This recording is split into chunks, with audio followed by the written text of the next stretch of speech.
datang kami ucapkan dengan mudah pasti ya. Ibu Hajah Dewi Sastrani Ratu Dewa SAG, selamat datang Bu serta rombongan.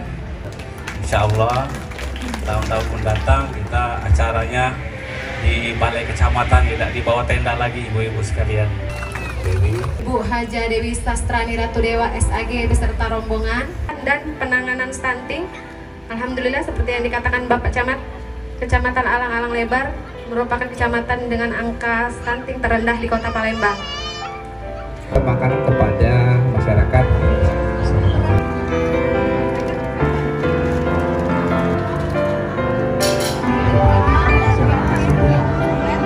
Banyak yang kita sangat besar sekali.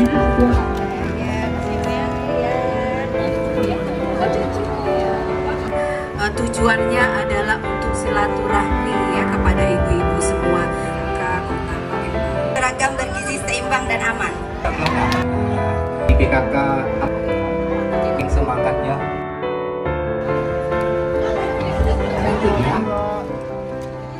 Yang kedua, ayo piting rambut yang keriting.